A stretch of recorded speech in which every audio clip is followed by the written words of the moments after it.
विधानमंडल का शीतकालीन सत्र इस बार काफी छोटा था, महज 5 दिनों का।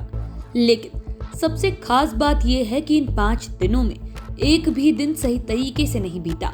इस बार तो विरोधियों को लगा कि उन्हें लॉटरी लग गई हो। दरअसल छपरा में जहरीली शराब से काफी संख्या में लोगों की मौत हो गई। फिर क्या, इस ठंड के मौसम में भी विरोधियों को गर्मा गर्म मुद्दा मिल गया और लगे हाथ विरोधियों ने विधानमंडल के दोनों सदनों को भी गरमा दिया। ऐसे में हम आपको साल 2022 के अंतिम सत्र में क्या कुछ हुआ ये बताएंगे। इसी 5 दिन में एक बार तो कुछ मिनट के लिए मुख्यमंत्री नीतीश कुमार भी काफी गुस्सा गए। पहले बात करते हैं 5वें नंबर की। शीतकालीन सत्र का पहला दिन था, मंगलवार था। सत्ता पक्ष तो यही चाह रहा था कि सब कुछ मंगल मंगल हो, लेकिन हंगामा तो पहले दिन भी खूब हुआ।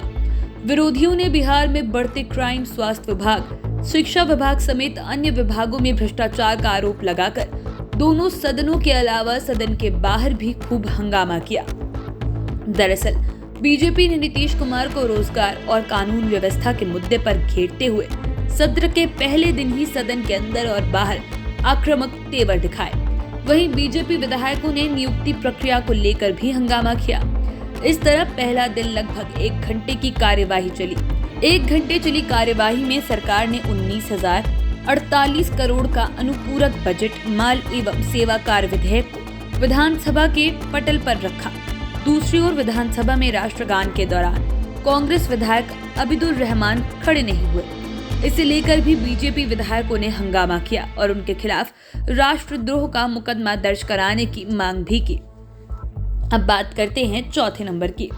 बुधवार सत्र का दूसरा दिन था। इस दिन तो विरोधियों को हंगामा करने के लिए बड़ा मुद्दा मिल गया। दरअसल मंगलवार की रात से ही छपरा जिले में जहरीली शराब से लोगों की मौत होने लगी। बुधवार की सुबह तक मरने वालों की संख्या दर्जनों में पहुंच गई और इसे लेकर बीजेपी ने दोनों सदनों में खूब हंगामा किया। बीजेपी विधायक इसके लिए मुख्यमंत्री नीतीश कुमार को दोषी ठहराने लगे। विपक्ष के इस हंगामे से नीतीश कुमार काफी गुस्से में आ गए और उन्होंने बीजेपी विधायकों को जबरदस्त फटकार लगा दी। मुख्यमंत्री के इस व्यवहार से बीजेपी विधायक नाराज हो गए और सदन में नीतीश कुमार से माफी की मांग पर अड़े रहे। इसके बाद पूरे दिन के लिए कार्यवाही स्थगित कर दी गई। लेकिन इसके पहले मुख्यमंत्री ने साफ साफ कह दिया कि शराबबंदी से हम कभी पीछे नहीं हटने वाले। शराबबंदी का सभी लोगों ने समर्थन किया था। आज बिहार में 1,64,00,000 लोगों ने शराब छोड़ दी है। शराबबंदी का सख्ती से पालन किया जा रहा है। उन्होंने बीजेपी को सुनाते हुए कहा कि आप लोगों ने ही शराब नहीं पीने का संकल्प लिया था, लेकिन आज शराब पीने वालों के लिए मुआवजा देने की मांग कर रहे हैं। अब बात करते हैं 3रे नंबर की, यानी सदन का तीसरा दिन। तीसरे दिन मुख्यमंत्री नीतीश कुमार ने साफ कर दिया कि शराब पीकर मरने वालों के परिजनों को तो हरगिज मुआवजा नहीं दिया जाएगा। साथ ही उन्होंने ये भी कहा कि जो पिएगा वो मरेगा। दरअसल बिहार विधानसभा के शीतकालीन सत्र का तीसरा दिन भी हंगामे की भेंट चढ़ गया। छपरा में जहरीली शराब से हुई मौतों को लेकर तीसरे दिन बीजेपी के विधायक वेल में आकर हंगामा करने लगे। वे मुख्यमंत्री के इस्तीफे की मांग को लेकर वॉकआउट कर गए, जिसके बाद सदन की कार्यवाही अगले दिन के लिए स्थगित कर दी गई।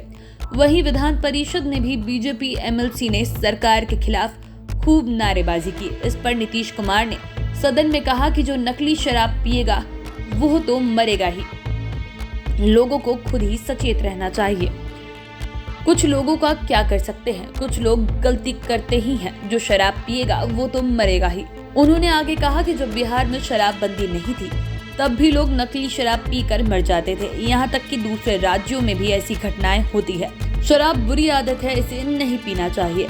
उसी दिन तेजस्वी यादव ने भी उनका समर्थन करते हुए कहा था कि मुख्यमंत्री ठीक कह रहे हैं। और हाँ, इसी हंगामे के बीच डिप्टी सीएम तेजस्वी यादव ने झुग्गी झोपड़ी और स्लम में रहने वाले लोगों को लेकर बड़ा ऐलान कर दिया। नगरपालिका संशोधन विधेयक पेश करते हुए तेजस्वी यादव ने कहा कि झुग्गी झोपड़ी में रहने वाले लोगों को पक्का मकान दिया जाएगा। वहीं शहरों को अतिक्रमण मुक्त भी कराया जाएगा। पहले चरण में 48,000 ऐसे लोगों की पहचान कर ली गई है जो झुग्गी झोपड़ी में रहने के लिए मजबूर हैं। इन सबको पक्का मकान दिया जाएगा।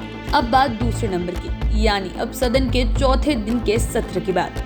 छपरा कांड को लेकर हंगामा और तेज हो गया। दरअसल जहरीली शराब से मरने वालों का आंकड़ा बढ़ता ही जा रहा था। यह आंकड़ा 25 से अधिक हो गया था। दर्जनों की स्थिति गंभीर हो गई थी। NHRC यानी कि राष्ट्रीय मानवाधिकार आयोग भी एक्टिव हो गया था। इसे लेकर भी सियासत काफी तेज हो चुकी थी। बीजेपी ने जहां सरकार की बर्खास्तगी को लेकर कुर्सियां पटकी, वहीं सीएम नीतीश कुमार ने एक बार फिर दोहराया कि शराब पियोगे तो मरोगे ही। साथ ही उन्होंने बीजेपी के हंगामे पर कहा कि अगर शराब पीनी है तो मिलकर तय कर लीजिए।